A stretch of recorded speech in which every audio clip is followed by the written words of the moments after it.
देखिए, इस बजट में आप ये कह लो कि इसको बहुत मिली-जुली बजट कहा जा सकता है। आप किसी सेक्टर के लिए आप स्टार्टअप हो या लोकल फोकल आत्मनिर्भर भारत की बात थी। इन्होंने कुछ इम्पोर्ट सेंट्रल जो टैक्स है, इम्पोर्ट टैक्स जो सेंट्रल टैक्स लगती है, उसमें इन्होंने कमी कुछ किया है, ये काबिल-ए-तारीफ़ है। और लेकिन कुछ उम्मीद किया जा रहा था कि एमएसएमई के लिए इन्होंने कुछ विशेष चीज़ लेंगे या अभी आप देखो कोरोना के बाद में सबसे ज़्यादा अगर कोई सेक्टर प्रभावित हुआ है, तो लघु उद्योग प्रभावित हुआ है, स्मॉल स्केल इंडस्ट्रीज़ को प्रभावित किया गया है। तो उम्मीद किया जा रहा था कि इसको लिए कुछ उन्होंने स्पेशल पैकेज की बात करेंगे, लेकिन वो भी उस बजट पे नहीं रहा। इसको ऐड करना चाहिए था और एक जो है कि बिज़नेस क्लास के लिए एक पेंशन योजना की बातचीत हम लोग की चल रही थी और हम लोग ये उम्मीद कर रहे थे कि ये पेंशन इंजन जो है, उसके लिए भी कुछ व्यवसायियों को राहत दी जाएगी, लेकिन उस पे ना हुआ। लेकिन फिर भी आप एक कह लो कि जिस तरह से कोरोना आप एक जीएसटी के बालों 1040,000 करोड़ आपका रेवेन्यू कलेक्ट हुआ है जनवरी में, तो एक बहुत ही मार्केबल कलेक्ट हुआ, उसको भी डायरेक्ट रूप से कुछ पास भी करना चाहिए था आम जनता के बीच में, उसका भी अभाव रहा इस बजट में। बजट में देश के इंफ्रास्ट्रक्चर को मजबूत करके ग्रोथ को बढ़ावा देने की कोशिश की गई है। कॉस्ट ऑफ प्रोडक्शन को नीचे लाने की कोशिश की गई है ताकि एक्सपोर्ट कम्पिटिटिवली हम चाइना और अदर कंट्रीज से compete कर सकें।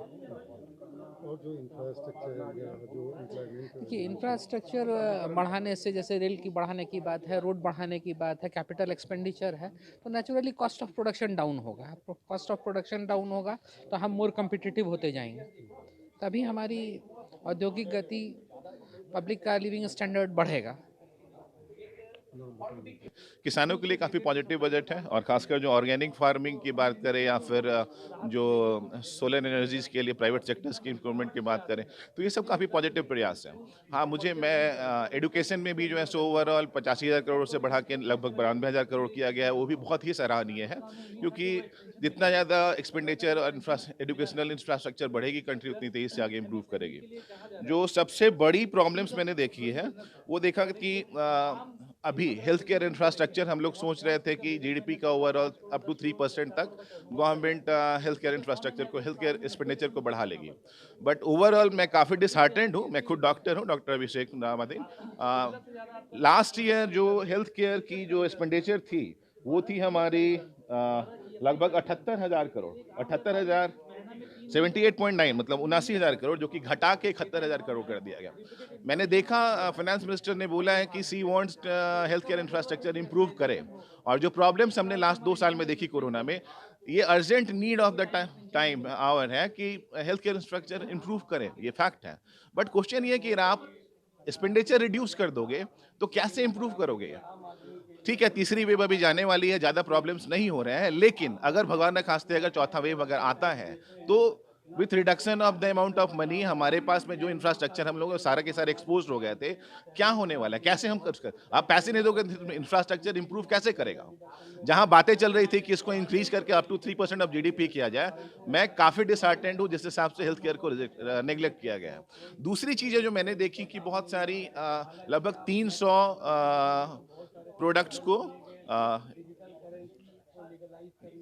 मतलब इंपोर्ट में जो है जो ये तो बहुत सारी जो मेडिकल प्रोडक्ट्स पे बेसिकली अगर आप टैक्सेस बढ़ा दोगे या फिर जो टैक्स एग्जेम्पशन थे उसको हटा दोगे, तो चीज़ें तुरंत बहुत महंगी हो जाएंगी, चीज़ें हमारे पास अवेलेबल नहीं होगी। मेड इन इंडिया से जो तक चीज़ें बनेंगी तब तक it will take little time.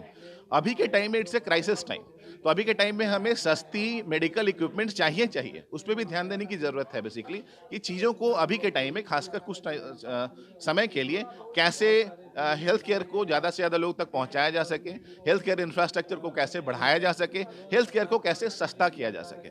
तो I am little bit disheartened with the whatever has just been done in the overall budget is a very good।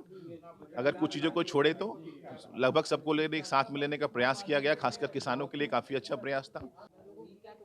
देखिए, हर लोग उम्मीद पर ये दुनिया टिकी हुई है। अब आप मंत्री हैं, आपने घोषणा किया है, अब वो कहाँ तक इम्प्लीमेंट होता है, ये देखना बहुत ज़रूरी है और ये तो उनको ही इम्प्लीमेंट करना है।